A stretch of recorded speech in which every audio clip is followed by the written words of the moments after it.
नमस्कार, आपका स्वागत है ऑब्जर्वेशन ऑफ वर्ल्ड में। इस वक्त हम मौजूद हैं दिल्ली में और हमारे साथ हैं कुछ स्टूडेंट्स। इनसे बात करेंगे कि क्या देश में क्या अपॉर्चुनिटीज़ हैं इनके लिए जॉब के लिए, जैसे कि मोदी सरकार गवर्नमेंट कह रही है कि जॉब्स बहुत क्रिएट हो रहे हैं लगातार। नमस्कार जी। Yes hello. सर, कहाँ से हैं आप? पहले I am from NIT Kurukshetra BTech third year. NIT से हैं आप? अच्छा, क्या लगता है कि जैसे आप स्टडी करते हो एनआईटी में, क्या करते हो वहाँ पर? बेसिकली हम उसमें इंजीनियरिंग का कोर्स होता है, सबसे प्रोफाउंड वही है, डोमिनेंट वही है। इसके अलावा एमबीए करते हैं and we have MCA also in our college. Opportunity क्या लग रही है आपको एनआईटी के बाद? एनआईटी के बाद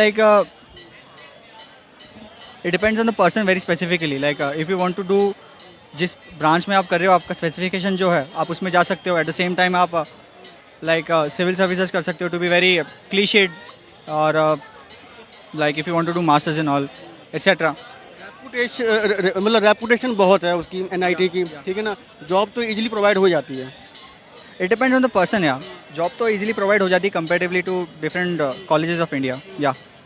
as a student, as a youngster, आपको क्या लगता है कि देश में और क्षेत्रों में जॉब्स अवेलेबल हैं, या फिर मतलब कहीं ना कहीं वो क्षेत्र, वो विकास हो रहा है जो ना होना चाहिए, या फिर वो ग्राउंड लेवल तैयार किया जा रहा है गवर्नमेंट की तरफ से? Can you please repeat? Ground level तैयार किया जा रहा है गवर्नमेंट की तरफ से, भाई युवाओं को रोजगार मिल जाए उनके मतलब ना कहीं जो स्टडी कर रहे हैं उनके हिसाब से कंपनीज हैं, लग रहा है आपको यहाँ पर? Actually I am not well aware of the fact. अगर आपको मान के चलिए आप पढ़ाई कर रहे हो, ठीक है ना, पढ़ाई करो, तो आपको लगता है कि इंडिया में ही जॉब मिल जाएगी, या फिर आपको बाहर जाना पड़ेगा, फॉरेन जाना पड़ेगा आपको? इंडिया में भी मिल जाएगी। मिल जाएगी इजली। ये कहते हैं ना, जैसे एनआईटी वगैरह, आईआईटी वगैरह, वो फॉरेन जाते हैं ज़्यादातर, लेके जाते हैं। हाँ, तो फिर यहाँ पर लगता है आपको कंपनियाँ हैं वैसी?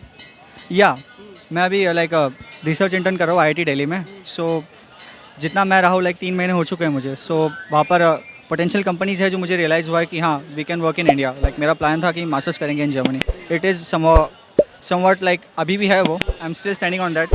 एंड जब मैं आया यहाँ पे, when I came to IIT, I came to realise that we have the industries मैंने लॉग9 का सेमिनार अटेंड किया था। दैट वी हैव एक और प्रोफेसर आए थे, वो उन्होंने सॉलिड स्टेट बैटरीज के बारे में बताया था। सो व्हेन आई केम। आपने तो मतलब कोई ना कोई कंपटीशन क्रैक किया होगा, तब एनआईटी में मिली एडमिशन आपको? कंपनीज में कंपटीशन कोई क्रैक किया होगा ना? या जेई मेंस या तो क्या लगता है जेई मेंस में आपको फिर वहाँ पर कितने मतलब आपका बजट लगा, पैसे खर्च हो रहे हैं आपको पढ़ाई में टोटल ओवरऑल?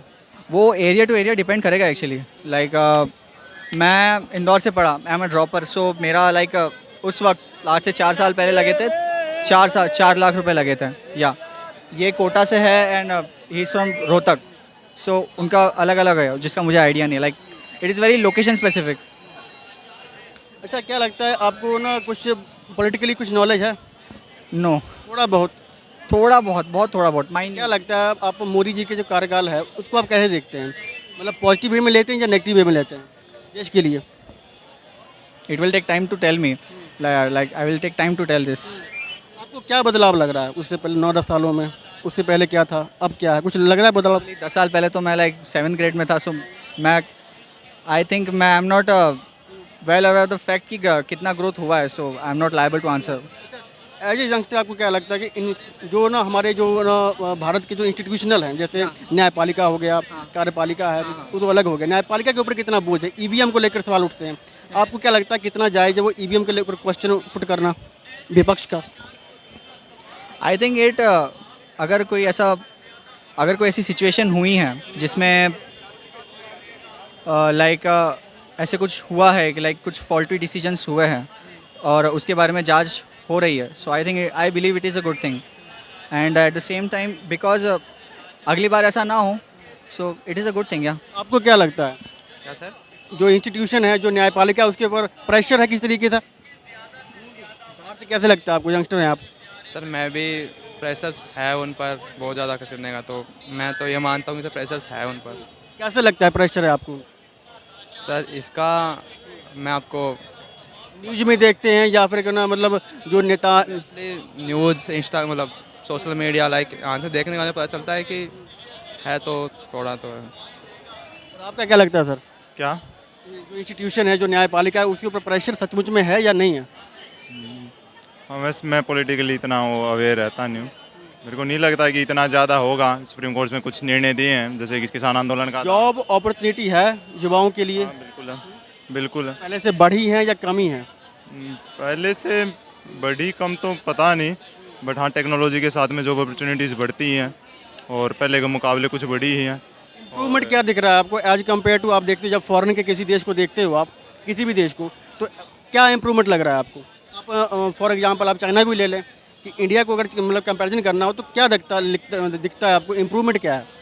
मतलब पहले, अब फिलहाल इंडियन गवर्नमेंट काम कर रही है कि सिंगल विंडो क्रिएट करने में। पहले बहुत सारी विंडोज़ से गुजरना पड़ता था किसी भी बिजनेसमैन को, किसी भी एजुकेशनल इंस्टीट्यूट्स को परमिशंस के लेने के लिए। बट अभी हमने एक सेमिनार अटेंड किया था, ISB कॉलेज में था, इंडियन स्कूल ऑफ बिजनेस में। तो वहाँ पिछले कुछ मतलब कुछ बिजनेसमैन थे, उन्होंने बताया था कि इंडियन गवर्नमेंट अब इस चीज़ में काफ़ी काम कर रही है, जो कि बहुत साल पहले हो जाना चाहिए था, but at the end at least अब तो हो रहा है।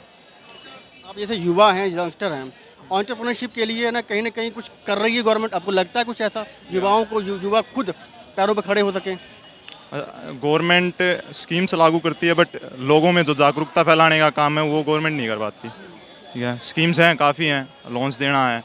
अगर हम एग्जांपल लें चाइना की, तो वहाँ पर यूनिकॉर्न्स बहुत हैं, USA में भी बहुत हैं, क्योंकि वहाँ के स्टार्टअप भी बहुत इतने हैं कि ना आप समझते हैं।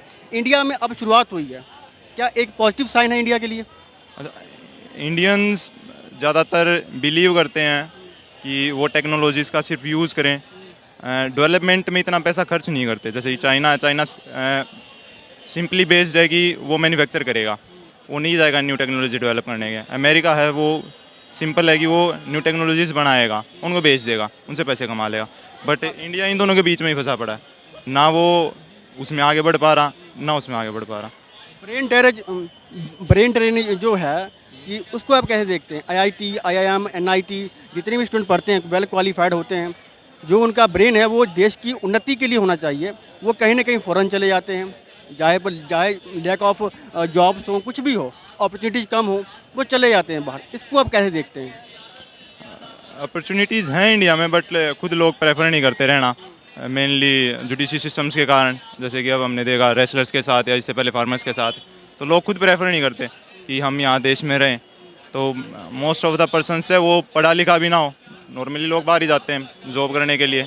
वो यहाँ व्हीकल्स यहाँ भी चला सकते हैं, बट लोग प्रेफर करते हैं कि हम कनाडा में चलाएं, क्योंकि वो उन्हें सपोर्ट ज़्यादा करती है वहाँ की गवर्नमेंट, उनकी वहाँ से रिस्पेक्ट ज़्यादा है। हमारे यहाँ इतनी है नहीं, वेजेस तो एब्सोल्युटली हैं ही ज़्यादा वहाँ, तो इसलिए लोग प्रेफर करते हैं, ना कि इसलिए कि उसने IIMs कर ली, IIT कर ली, नहीं कि उसको ज्ञान है इसलिए वहाँ चलागा नहीं। क्या नाम है आपका sir? Ashish Ahlawat. Okay sir, thank you so much. आपने बहुत ही हमें ना जो डिटेल इन्फॉर्मेशन दी है युवाओं के मन में क्या है, और वीडियो अच्छी लगे लाइक करें, कमेंट शेयर करें। धन्यवाद, जय हिंद।